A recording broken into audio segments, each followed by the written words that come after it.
부자들은 경제신문을 읽는다 시간입니다. 오늘 또 쏟아질 소식들을 대비해서 부지런히 달려보겠습니다. 김건희 차장과 함께합니다. 어서 오세요. 네, 안녕하십니까? 네, 차장님 오늘장 들여다보니까 네네. 급등 급락 종목들도 상당히 많아 보이더라고요. 네, 그렇죠. 그중에서 첫 번째 이슈로 꼽은 게 바로 이들 종목입니다. 네. 장비주, 장비처럼 질주하나. 제목 잘 뽑았죠? 네, 너무 잘 뽑는 것 같습니다.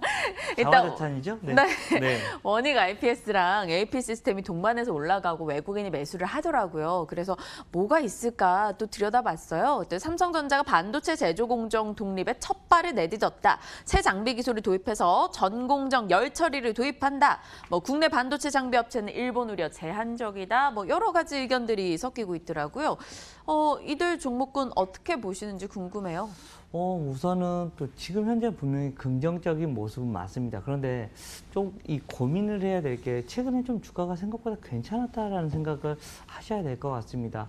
실적이 좀 잘 나오고 나서 같이 따라가면 좋겠는데 먼저 주가에 좀 선반영이 많이 되고 있지 않나라는 생각을 할 수 있습니다. 물론 지금 현재 시장이 계속해서 가고 있는 방향을 여러분들이 잡으신다면 지금 현재 이야기를 드리는 AP나 이런 원익 IPS 이런 장비주들을 열심히 관심 있게 보셔야 되는 거 분명히 맞다라는 얘기를 해드리겠습니다. 그런데 이걸 바이앤홀딩을 해야 될까 이 고민을 한다면 그거는 조금 아니다라는 얘기를 해드리겠습니다.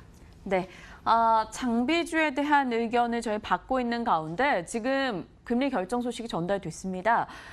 금통위가 기준금리를 연 1.5%로 깜짝 인하했다라는 소식이 전달이 됐습니다. 일단 이번 달 동결 전망이 더 우세했었는데 정말 선제적으로 대응을 하겠다라는 건데요. 취재기자 연결해서 좀 자세하게 나눠보도록 하겠습니다. 조정현 기자. 네, 한국은행에 나와 있습니다. 예상을 깨고 정말 깜짝 인하 소식이 들려왔습니다. 경기 부진에 대해서 좀 선제적으로 반응을 하겠다라는 건데요. 자세하게 좀 내용 전해주시죠. 네, 한국은행은 기준금리를 1.5%로 한 단계 내렸습니다. 한은은 올 하반기 첫 금융통화위원회를 열어서 이번 인하 결정을 내렸는데요. 지난해 11월 1.75%로 한 단계 인상한 이후에 8개월 만에 금리를 인하한 겁니다. 이번 인하 결정은 시장에서 예상한 시기보다 더 이른 선제적인 조치입니다. 시장에선 한은이 일단 이달에는 금리를 우선 동결할 거란 전망을 내놨었는데요. 우리 경제의 버팀목인 수출이 7달째 감소세를 지속하는 상황에서 한은이 경기 하강에 대비해서 선제적으로 대응한 걸로 보입니다. 미중 무역 분쟁과 글로벌 반도체 산업 침체에 이어서 일본의 수출 규제까지 이런 경제 불확실성이 한층 높아진 상황도 고려한 결정인 걸로 판단됩니다. 오늘 오후에 발표될 올해 성장률 전망치도 기존 2.5%에서 많게는 0.2%포인트까지 떨어져서 2%대 초반까지 내려앉을 거란 전망이 우세합니다. 저성장의 가늠자인 저물가도 심각한 상황입니다. 소비자 물가 상승률 전망치는 한은이 지난 4월 제시한 1.1% 수준에서 아예 0%대로 떨어질 걸로 예상됩니다. 이주열 한은 총재는 잠시 후 이번 금리 인하 배경을 직접 설명하고 경제 성장률에 대해서도 상황을 언급할 예정인데요. 관련 소식 계속 전해드리겠습니다. 지금까지 한국은행에서 머니투데이 방송 조정현입니다. 갑자기 생기가 도는 제표 좀 보이십니까? 생각보다 깜짝 놀랐습니다. 인하 소식이 전달이 됐고요. 옆에 김건희 차장님께서도 이 속보 하단을 보고 같이 놀라셨는데 저희 모두가 동결 예상했었잖아요, 사실. 네, 그렇죠. 대다수가 당연스럽게 동결이다. 그리고 지난번에 소수 의견이 한 두 명 정도가 나와서 네. 그런 가능성은 있겠지만 그래도 이번엔 동결. 미국 쪽이 먼저 시작해 주지 않을까라는 생각을 했었습니다. 근데 이번에는 우리나라가 선제적인 요건이 나온 것 같고요. 좀 그동안 좀 많이 압박이 있었던 건설주들한테는 다시 한번 좀 환호를 한번 외치고 있을 것 같다라는 거. 그리고 또 증권주들한테 좀 환호의 목소리가 좀 나오지 않나라는 얘기를 해드릴 수가 있을 것 같습니다. 증권주가 금리 인하 수혜주 이런 얘기할 때 사실 김건희 차장님께서 한국금융지주 보자. 우리 회사라서 그런 게 아니고 그냥 좋을 것 같다라고 이야기를 주셨었잖아요. 그리고 나서 그 다음 날인가 올라가는데 실적이 1조 원을 돌파할 거다. 그럼 이 소식이 기사가 네, 나오기 기사가 시작하더라고요. 나왔습니다. 네. 뭐 카카오뱅크 지분 일부도 팔고 그게 이익으로 잡히면서 좋을 거다라고 소식이 전달이 됐는데 계속해서 홀딩 전략인 거겠죠? 그럼 한국금융지주. 우선은 실적 발표 시즌까지는 아주 괜찮을 것 같다라는 거 얘기를 해드리겠고요. 실적은 좀 늦게 나옵니다. 매번 이런 금융주들 그리고 증권주들은 아마 다음 달 한 중순 정도에나 아마 나오지 않을까라는 네. 생각을 해본다라는 거 얘기를 해드리겠고요. 어찌됐든 유동성이 좀 커지고 있다는 거는 어떻게 보면 증권주들한테는 좀 긍정적이다라는 거 얘기해드리겠고 2분기도 어떻게 보면 증권주들한테는 지금 이렇게 되면 어떻게 되는 겁니까? 결국은 채권 금리가 아래로 내려간다. 그럼 결국은 채권 가격이 상승을 한다. 즉 채권을 가지고 있는 보유 지분이 계속해서 상승이 될 수밖에 없다라고 판단하시면 될 것 같고요. 이렇게 되면 주가에는 좀 긍정적일 수 있을 것 같다라는 얘기를 드리겠습니다. 지금 79,300원 정도인데 가격 라인을 잡아주신다면요. 어느 라인까지 볼까요? 우선은 지금 정도 라인에서는 조금 더 위로 올라가도 될 것 같다라는 거. 8만 원 돌파가 되면 한번 달려줄 수도 있지 않을까라는 생각을 해봅니다. 알겠습니다. 한국금융지주 지속적으로 긍정적인 의견을 주셨어요. 깜짝 금리 인하 소식에 증권주가 반응한다고 치면 그 내에서도 더 주목을 해볼 만하다라는 판단 정리하겠습니다. 두 번째 종목 가볼게요. 이 종목 들고 계신 분들 있으면 손 한번 들어주세요. 너무 부럽습니다. 솔브레인이요. 7월에요. 제가 수익을 계산을 해봤더니 물론 오늘 아침 급등할 때 기준이긴 합니다만 66% 주가 상승을 기록을 했더라고요. 오늘도 8%. 아까 제가 계산했을 때가 한 78,000원 정도였는데 어찌됐건 60% 이상의 수익을 7월에 기록하고 있습니다. 반도체나 전자, 화학, 재료 소재 기업인데 삼성 디스플레이의 OLED 패널 가동률이 올라가고 갤럭시 시리즈의 판매 호조 여러 가지 이슈로 놓고 봤을 때 솔브레인 괜찮다라는 겁니다. 증권가에서 목표 주가를 68,000원 잡았는데 뚫고 올라갔어요. 이미. 솔브레인 너무 부러운데 지금은 또 못 살 것 같기도 해요. 얼마 전부터 관심은 계속 갔었거든요. 저도 지금은 조금 사기가 어려울 것 같다. 오늘 올라간 것은 사실은 지금 현재 일본 쪽에서 하던 업무를 솔브레인 쪽에서 야 우리가 지금 현재 이거 대처하고 있어라는 지금 현재 시험 가동 해보고 있어라는 이런 기사가 뜨면서 주가가 오늘 급등이 나왔다라는 거 얘기를 해드리겠고요. 오늘 제가 여기 오기 전에 솔브레인 이런 시가총액을 보니까 한 1조 3천 정도가 나오는 것 같습니다. 근데 이 회사가 올해 지금 현재 이익단으로 지금 예상이 나오고 있는 게 1,300억입니다. 딱 어떻게 보면 10배 정도 기준이다라고 생각을 하시면 될 것 네. 같고 이 회사가 원래 밸류를 받고 있는 이 라인들이 얼마 정도였냐면 한 8배 정도입니다. 즉 지금은 조금 더 한 단계 밸류에이션은 조금 더 받았다. 물론 성장을 계속해서 하면 분명히 밸류를 더 받을 수는 있습니다. 그런데 급격하게 이렇게 성장할 수 있을까? 이 회사 원래 하는 거는 시각입니다. 지금 현재 올라가고 있는 부분은 다른 쪽으로 해서 좀 올라가고 있다는 거 이야기를 해드리겠고 주가를 보시면 여기서부터는 올라가고 있는 거 굳이 막 야 눌러줘 이거는 아닌데 여기서부터는 어떤 거 생각을 하셔야 되냐면 야 밸류에이션이 쌀 때는 좀 안심하고 사도 된다라는 생각을 하는데 그거는 아니다. 그런 시점은 아닌데 그런데 시장이 계속해서 대응 차원에서는 괜찮지만 이거 바이앤홀딩 이 개념은 좀 아니지 않나라는 생각을 하셔야 될 것 같습니다. 갖고 계신 분들이라면 더 즐겨도 될까요? 그렇죠. 예, 그렇죠.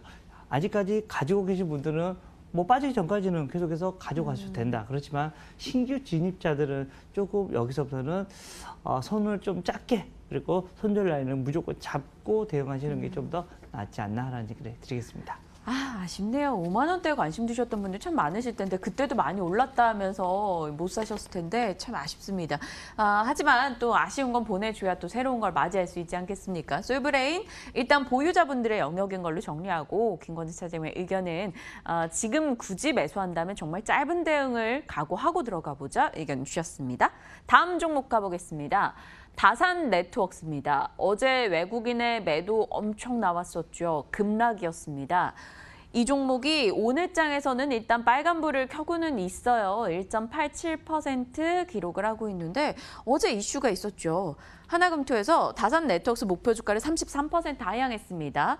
증권가 리포트 특성상 이 정도 목표가 낮췄다는 건 그냥 매도하라라는 뜻이었는데 무분별한 BW나 CB 발행을 지적하면서 이렇다면 주주들에게 좋을 게 없다라고 이제 하나금토에서 증권가 보고서를 냈습니다. 그런데 주목받는 게 3주 전까지만 해도 이 하나금토에서 이 종목을 강추했었다라는 거죠. 근데 태도가 급변한 것에 대해서 관심을 두고 있다라는 건데 어떻게 생각하세요? 같은 증권가에서 보시기에는 저는 사실 개인적으로는 뭐 보다가 이렇게 말해주는 게 적극 의견 개진으로 좋다라고 생각하는데 일각에서는 잦은 변화, 뭐 3주 전 사라더니 이번에 또 팔라? 막 이러면서 약간 화를 내는 목소리도 있어요.